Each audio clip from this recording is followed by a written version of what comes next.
You weren't planning to sleep tonight, so it's time for stories. I know him so well. He goes to bed at 10, every night. He says goodbye to his friends on the internet and shuts his laptop down, like clockwork, and then he changes out of his clothes and goes to bed. He dreams, but never remembers what about. When he wakes up in the morning, he's always slept in, and he hurries to get to school in time. He gets home at 36 minutes past 3 and does his homework, and then he returns to his laptop until bed. He likes gummy bears, horror films, and music that has screamed vocals.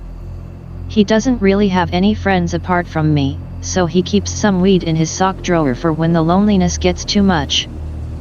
He doesn't know what he wants to do after school, but he knows he wants to go and live in a big city. London, maybe. He's so sad because he doesn't realize how beautiful he is. I don't know what I'd be if I didn't love him like I do. I was nothing before him. We've lived together for 12 months now, it's nice. I used to be one of those faceless people he speaks to online, until we both realized that we couldn't live with being so far away from each other. I moved to the other end of the country to be with him. I made so many sacrifices and I don't regret it at all. His parents are nice, but we just spent most of the time up in his room alone. We don't talk like we used to before I moved in, though. Most of the time I just watch him. It's how I know so much about him. Tonight, his routine's changed. He doesn't touch the laptop, he just lies on his bed with his face in the pillow and cries. I was concerned, until I looked at his calendar and realized the date. Of course he's upset. It's been a year since I hanged myself. Have you ever walked into a room and found a vampire? No, not the sexy kind, but a foul creature with bony limbs and ashen skin. The kind that snarls as you enter, like a beast about to pounce. The kind that roots you to the spot with its sunken, hypnotic eyes, rendering you unable to flee as you watch the hideous thing uncoil from the shadows. Has your heart started racing though your legs refuse to? Have you felt time slow as the creature crosses the room in the darkness of a blink? Have you shuddered with fear when it places one clawed hand atop your head and another under your chin so it can tilt you, exposing your neck? Have you squirmed as its rough, dry tongue slides down your cheek, over your jaw, to your throat, in a slithering search that's seeking your artery? Have you felt its hot breath release in a hiss against your skin when it probes your pulse, the flow that leads to your brain? Has its tongue rested there, throbbing slightly as if savoring the moment? Have you then experienced a sinking, sucking blackness as you discover that not all vampires feed on blood, some feed on memories? Well, have you? Maybe not. But let me rephrase the question. Have you ever walked into a room and suddenly forgotten why you came in? Mommy said we're going to play a game. A game of hide and seek, and Daddy would be it. Mommy told me to find a really good place to hide, and not to make a sound. She said that if he finds me, then the game changes to tag, and to run away as fast as I can. I'm really good at hide and seek, though. I don't think he'll find me. I can hear him yelling for me and Mommy. He must be really frustrated. Oh, Mommy just screamed. He must have surprised her. I can hear her crying. She must really hate losing. She sure makes some weird noises when she cries. She sounds like she's gagging on something. Ah, she's quiet now. She must have remembered to be a good loser, like she tells me when I cry after I lose. Light creeps into my hiding spot in the toy box and a figure covers me with its shadow. Man, Daddy found me. He's really good at this game. Jimmy's kind of a slut. He's been that way since college. He's also a terrible liar, so when he told us that he wasn't up Craps Creek without a paddle, it was clear as day that he was. The three of us knew he'd been playing bingo at this local Korean joint. Not like your grandparents' bingo, like high-stakes winner takes the $50,000 pot bingo. Jimmy, dumb fool that he is, had been taking out loans left and right from anybody that'd listen. He figured he'd been on such a terrible losing streak that he had to win sometime. We staged an intervention for Jimmy when we started getting calls from less than nefarious sources asking where the hell he was. When we finally got Jimmy to come over, he broke down quicker than glue. I've never seen a man sob quite like that, like he was looking to God for judgment. We were floored. We knew he was in deep, but not Mariana Trench deep. We agreed to help him however we could, best friends forever, as stupid as that was. He had it all planned out. Said he'd been watching this bank for a month. So we were to stroll in there, take out 2 cameras, hold the place up, and walk out with $100,000. But we never made it as far as the front door. As soon as we left the getaway car, a van rolled up and 8 guys snatched us up. Jimmy looked back at us from the driver's seat, and until I die I won't forget what he told us. "Sorry guys," he'd said, "the organ market is booming and quite frankly you're worth a lot more to me dead than alive." All her pictures were gone. He had even cut her face out of the wedding photos. The smell of her perfume. All of her clothes. That silly tune she always used to hum, all of it was gone. His life was no longer whole, it was maimed, crippled, and the vacancy of his wife leaving created a vacuum begging to be filled. But it wasn't all bad. The stupid photos of his in-laws were replaced by pictures his dad had given him from when he was young. He started using that old cologne she always hated, and hardly missed her perfume. And that silly children's song she always sang. He replaced that with the unintelligible, inhuman screaming of his now blind 5-year-old daughter as she bled out onto the carpet. "Sorry honey," he said. "You always had your mother's eyes." My ultimate favorite. Once, there was a boy who loved to read. He read everything he could get his hands on, and loved going to his favorite bookstore. One day, the boy realized he had read everything the store had to offer. He confronted the owner, and asked him if he had anything the boy had never checked out. The owner said, "Why, yes, I do," and pulled out a book called Death. He gladly sold it to the boy at a discounted price of $50. However, he warned the boy, never to read the front page. Well, the boy returned to his house and read the book, and he was content. However, he always wondered, what could be on that front page. It was always in the back of his mind. One day, the temptation was too much for the boy, and he flipped to the very front of the book, and dropped the book in horror. There, in bold print, was MSRP $7.99. I take a few calming breaths and try to smooth down my hair with my fingertips. My entire reputation is riding on this one picture, the one that will be immortalized forever. I stayed up the night before, mulling over the final details. Would a classic smile or serious, thoughtful look best represent me? Maybe I should go for something completely off the wall and memorable? Before I can make up my mind, the bulb goes off in a blinding flash. I blink the stars away and feel disappointment catch in my chest. I'm sure that didn't turn out how I imagined it at all. "Excuse me," I say politely to the photographer. "Can I retake that one?" The police officer doesn't say anything. He can't even look me in the eye. Brody was crying again, loud and clear over the baby monitor. I groggily checked the clock. It was 3 a.m. They say having kids is worth it, but so far it's been grueling. I slowly sat up, rubbing my eyes. To my relief, I heard Brody's door open, followed by the sound of soft slippers padding their way into his room. It was my turn to take care of Brody, but Nicole must have beat me to it. I couldn't have asked for a better wife and mother. While still rubbing my eyes, I heard a soft, odd-sounding humming through the baby monitor.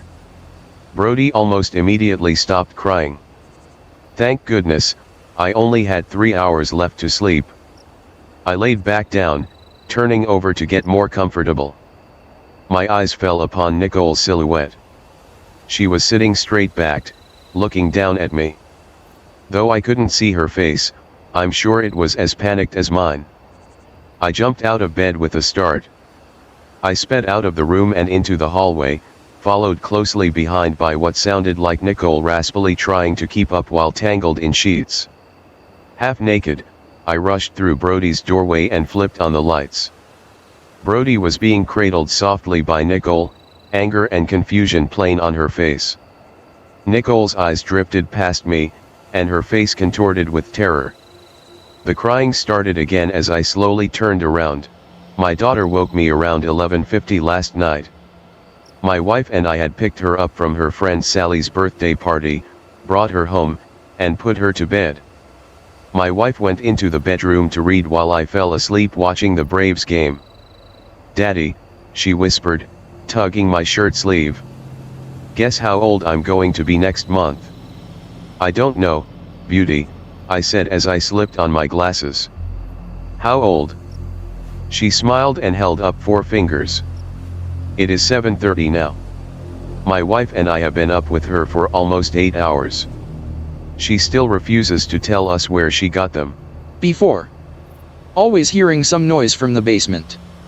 Sounded like someone crying. Decide to check it out. I open the door to the basement and it's dark as hell. Walk down the stairs a bit. I think can see the outline of a person in the corner, which is where the crying is coming from. Suddenly my mom grabs me, walks me upstairs and locks the door. Tells me never to go into the basement again. The next day the crying was gone. Out-of-body experience. B10 during Nam. Brother goes off to fight in Nam. Wake up in the middle of the night.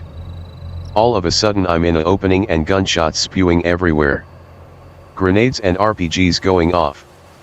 I look down to take cover. I feel a burning, searing pain in my belly and leg. See blood, dark blood. Oh crap, oh crap, oh crap. Come out of it and I'm in my room sweating like a mother lover. 2 weeks later my mom got the call that my brother was shot in the liver/stomach area and didn't make it. It was around the time I had that vision.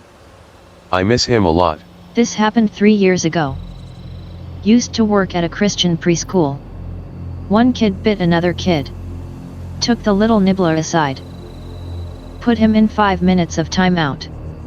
We're supposed to incorporate Jesus into the discipline somewhere. Now, Jesus wouldn't want you to bite anyone, you know that, right? Yeah, but sometimes the devil inside me tells me to do things I shouldn't do. I was literally speechless.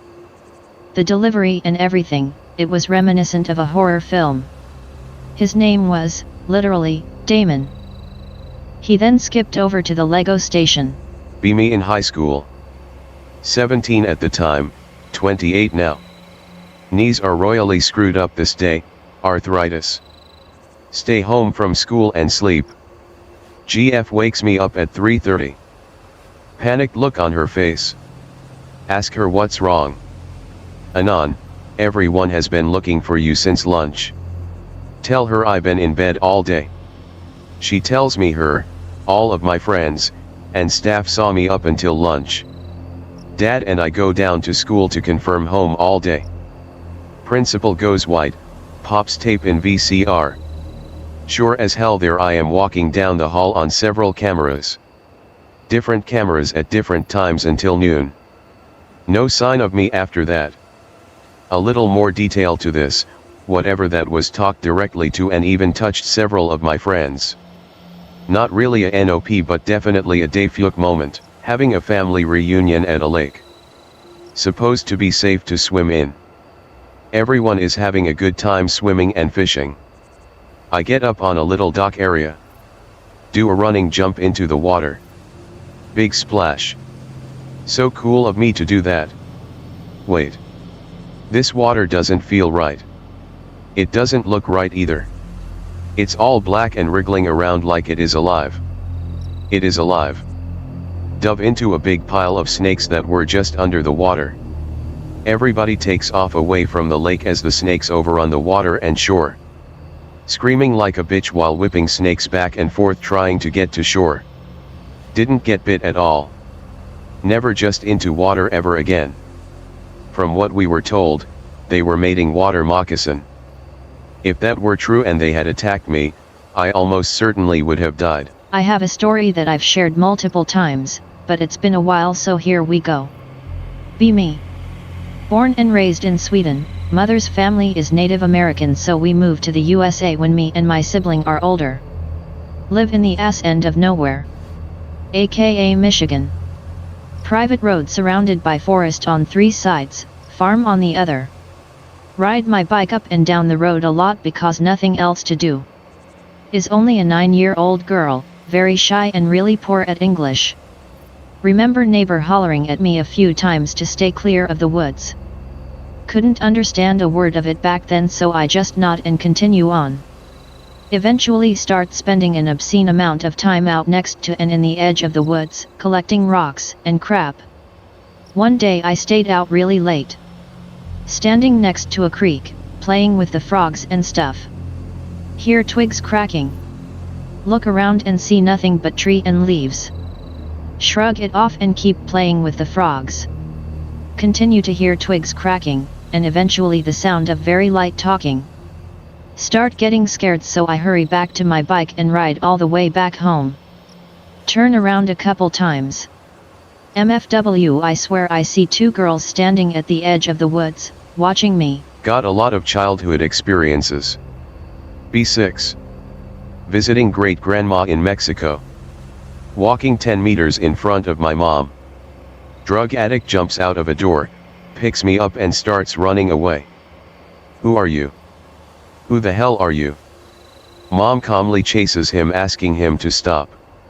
He turns back, stares at my mom and gently places me on the floor. Mom says it was okay and that she knew him. We leave. EO reminds me of sleeping downstairs on couch. Let cat in and out through window beside couch. Cat comes in at night, but because I'm going to bed it's dark as hell, so I just feel for her in really dim light. Touch her face and fur, reach some more for her and feel something hard and smooth but also kinda sharp. Retarded half awake and half asleep brain thinks I was accidentally touching her teeth. Hear her hiss. Why the hell you hissing, kitty? Keep hearing hissing and wondering WTF is wrong. Turn on light to see if she's okay.